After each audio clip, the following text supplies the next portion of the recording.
What's up, guys? It's JL, and in this video I'm going to be going over how I spent 7 years in network marketing.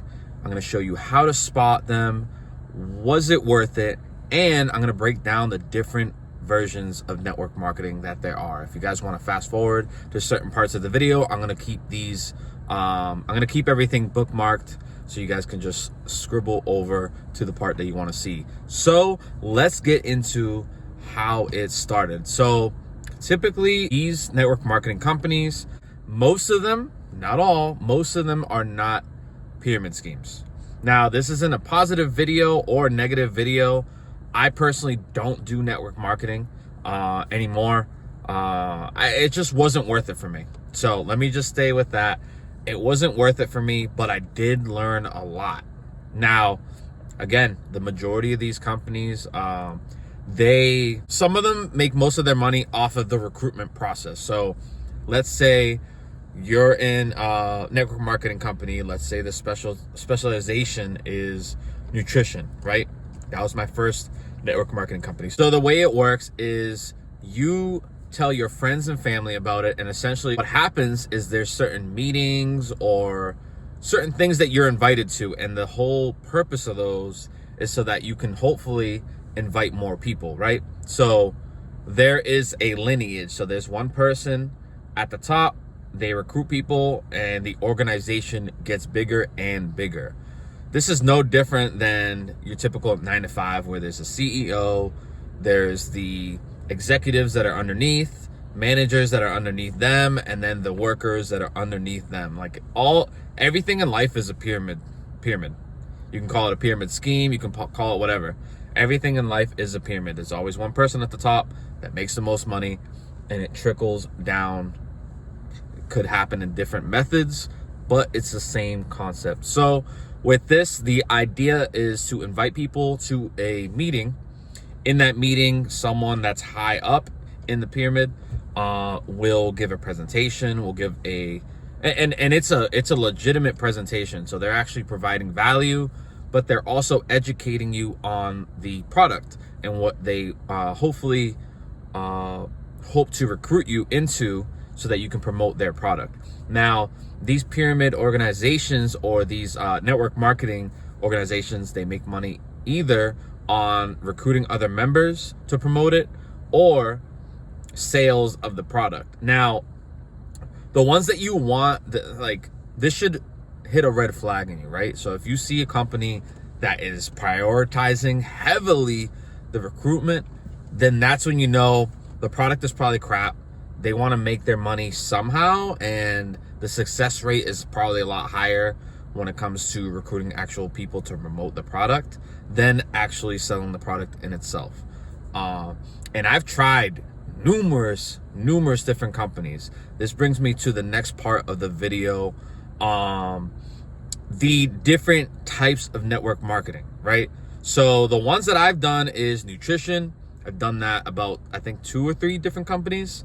I've done the Forex, which is not necessary. You don't need to join network marketing to do Forex. That's the misconception with Forex. Anyways, I'll get into that in a little bit. Those are the 2. A third one was I had my producer's license in life insurance, and there happens to be a network marketing company for life insurance, which was kind of crazy. Did not think that existed. So that's 3 right off the top of my head. And then the 4th one, I have it written down, was software. Software where it can help people. Like I said, Forex is a software. There's another software that isn't really anything, and the main purpose of it was just to get people under you. So the software was highlighting how effective it was in recruiting people. So essentially there was not really a product to sell. The product that was being sold was the ability to recruit people into the company. So I did that. I forget what it was called, but it was all online. Didn't really learn. That'll probably be on the bottom tier of all the network marketing companies that I've ever done. And then the last company, which is pretty interesting, was a travel company. I won't say any of the company names. It won't hurt me if it won't hurt the video or anything like that if I were to name them. But I mean, you guys can do your research. I'm just trying to put a whole a blanket over these topics to kind of highlight what they are. And a lot of companies change their name anyways, so if I named one, it'd probably be hard to track. But anyways, the travel company was very interesting because yes, I did travel, but I paid my own money. Essentially did that for a couple months, literally only made $50. So out of all of these, I barely made any money. So the money that I put into meetings, which was anywhere from $20 to $40 per meeting to help recruit people. So let's say at the time I wasn't the best speaker. I still don't think I am. So I wouldn't really speak in front of the room. So the reason why these meetings are set up is so that someone that either speaks very well or is in a high part of the organization can speak about the product, promote the product, and go from there. So you'd be asked to invite anybody, inviting a friend, a family member, anybody. So the idea is, if let's say I'm the leader of my organization, right? I had about 10 people. If they each invited 2 people, that's 30 people that are being invited. Did I do the math right? Yes. Well, no, I'm counting the people that invited. So that's 20. Quick math. I failed at it right now. But anyways, that's 20 extra people if you have 10 people under you. Now, if they invited 3 people, that's an extra 30 people, 40 people in total in the meeting. The reason why I said 30 at first is because I'm calculating the invite fee. So a lot of these meetings were held at hotels, and to rent the room, it costs a certain amount. So I didn't notice this either at first. So to pay for those, they would charge people $20 for the weekly meetings, and then we'd have like a monthly meeting at like a bigger hotel to kind of put more people into the room. So like people that were kind of regional, like close, a couple states away, they would come, they would bring their organization, and then it'd be like a monthly, like a monthly event, and it'd be 2-3 hours, and then you can invite people to those events as well. But those tickets were, I think they were $50 starting off, could be more. But like let's say someone in the organization wants to host one of these parties, which essentially is just a meeting. It's like a seminar. That's a better word for it. A seminar, and they would promote the product, talk about the product, or just give motivational speeches. A lot of these weekly ones were motivational speeches where they eventually get into the product towards the end. But there was a lot of value in these meetings. I just didn't make money, partially because I most of the time did not believe in the product. So it's hard to promote a product that you don't believe in. You go in it to try to make money and be financially free, or make money on autopilot, or what's the other word that they used to use? Residual income, which yes, these can produce residual income. But for me personally, I want something that I wanted to promote something that would make money, but not that at the expense of trying to recruit people into doing so, right? I wanted to promote something that I believed in, and I just never really found that. So, but that's how those meetings would work. Those seminars would work. They'd get you in, and they would provide value. They'd provide motivational value, or how to get through this or that. Just real life stuff. Like, they would actually give you good information, and then eventually they'd start talking about the product, and if it's a good product, they demonstrate how the product works, how the product is able to change people's lives, how this opportunity, that's another word that's thrown around a lot in network marketing, is opportunity, how that opportunity changed people's lives. And every single time I was in one of those seminars, I'm like, I'm gaining a lot from this, like knowledge wise, but I'm not, like, my wallet's not getting any bigger. Like, there's barely any money coming in. Partially my fault, because I didn't really push to get people in. That wasn't my thing. Still isn't. But yeah, that's literally how network marketing works. You just try to recruit people, and the memberships for these products could be anywhere from a $10 product, which one of the more recent ones that I just did was only $10 a month, which is good. The first one that I ever did was a minimum of $200-$300 on auto ship. So you had to place an order of the product to be eligible to receive commissions, whether you make the sale or you bring people in the organization. So, and you didn't even make money unless each leg, it was very complicated. But on a simple like explanation, if each leg made a sale or a recruitment, then you'd get paid out. So it had to match each other. So you'd have a strong leg, which is where most of your organization is. And then the other leg, wherever you place people on this side, it would have to match up with that level in order to get paid out. So there's a lot of times where you'd actually do stuff and then not get paid for it, but it'd still be there unless the person canceled or just wasn't part of the organization anymore. And that was a thing that sucked about network marketing, because you'd bring people in, but you'd have to put them on one side, and you'd have to hope that you can fill that other side so you can match out and then get paid out on that. So that's another thing of how the structure worked in that. And yeah, those are some of the key things about those companies. Usually they all work the same way.